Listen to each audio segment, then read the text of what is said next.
बोले सतगुरुदेव भगवान की जय। श्री दुलंदास साहेब की जय। बड़े बाबा की जय।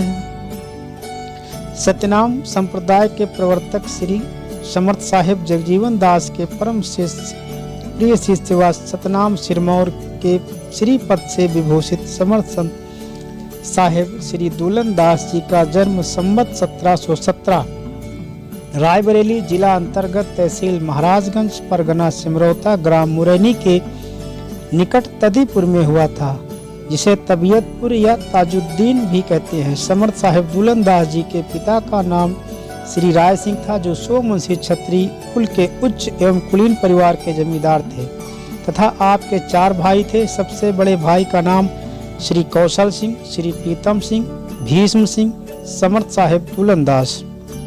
निर्गुण पंथी संतों की भांति आपकी भी स्कूल शिक्षा दीक्षा नहीं हुई थी, परंतु स्वाध्याय से आपको हिंदी का अति विशिष्ट ज्ञान प्राप्त था।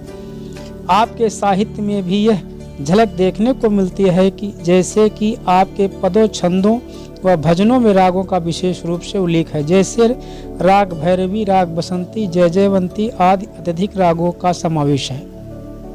सबसे छोटे भाई थे बड़े भाई कौशल सिंह तिलोई नरेश के यहाँ उच्च पद पर कार्यरत थे। कौशल सिंह की ईमानदारी और कार्य कुशलता से प्रसन्न तिलोई नरेश ने 100 बीघा जमीन दान की थी, जहाँ पर आज धर्मे धाम स्थित है।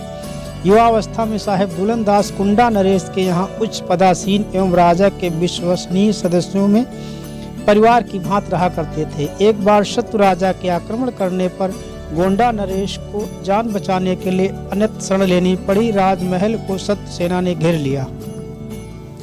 बचने का कोई रास्ता न देख महारानी ने दुलन दास जी से प्रार्थना की और कहा, अब आप ही कुछ कर सकते हैं, अन्यथा मुझे जौहर के अतिरिक्त अन्य कोई मार्ग नजर नहीं आ रहा है।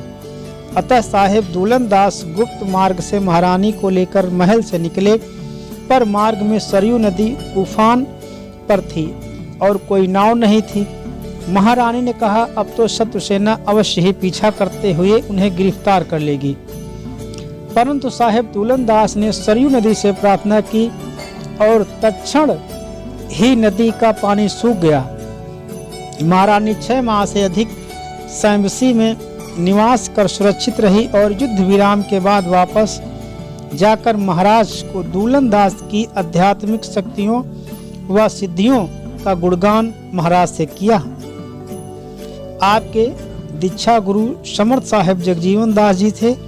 दीक्षा उपरांत आप अधिक समय तक कोटवा धाम में रहकर गुरु सेवा कर साधना रत रहे, किंतु कालांतर में गुरु की आज्ञा से तिलोई के निकट मोहनगंज के समीप धर्मे धाम में रहकर आजीवन साधना रत रहे। आप बहुत ही उच्च कोटि के नामोपासक संत रहे। आपने गुरु के आदेश से अहम भावना का पूरी तरह से त्याग कर दिया था।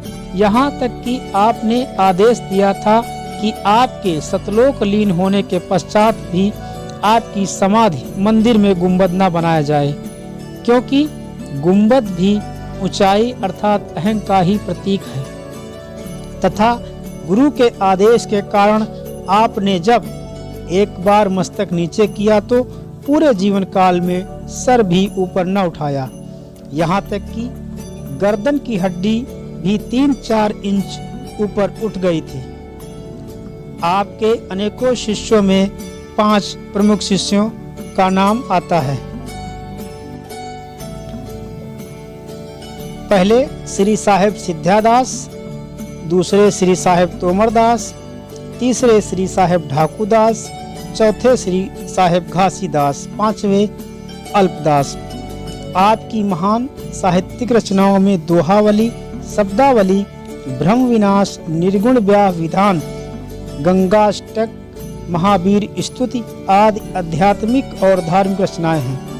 आप पूर्णतया सामाजिक पाखंड के विरुद्ध थे एवं जातिगत भेदभाव से पूर्णतया परे रहे थे।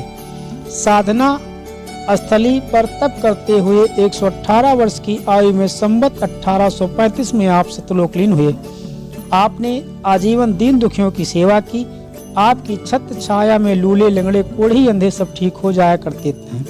धर्मे धाम से 1 किलोमीटर की दूरी पर कर्मदही नाम का एक सरोवर है। ऐसी मानता है कि जीवन में एक बार भी स्नान करने से सभी पाप कर्मों का दहन हो जाता है। धर्मे धाम के बारे में लोकोक्ति है कि जो गया नहीं धर्म में तो का जग के भर में। धर्मे धाम में प्रतिमाह पूर्णिमा को मेला लगता है एवं कार्तिक पूर्णिमा को 1 माह का विशेष मेला लगता है, जिसमें दूर दूर से श्रद्धालु दर्शन कर लाभान्वित होते हैं। मंदिर में विभूत देने की परंपरा है एवं भक्त प्रसाद व फूल माला चद्दर आदि चढ़ाते हैं। वर्तमान समय में यह धाम राठौर साहब और भदौरिया जी की देखरेख में संचालित है। यह स्थान अब अमेठी जिला में पड़ता है, जो तिलोई के नजदीक स्थित मोहनगंज चौराहे से पूर्व दिशा में लगभग 4 किलोमीटर की दूरी पर स्थित है। सतगुरुदेव भगवान की जय, धर्मे धाम की जय।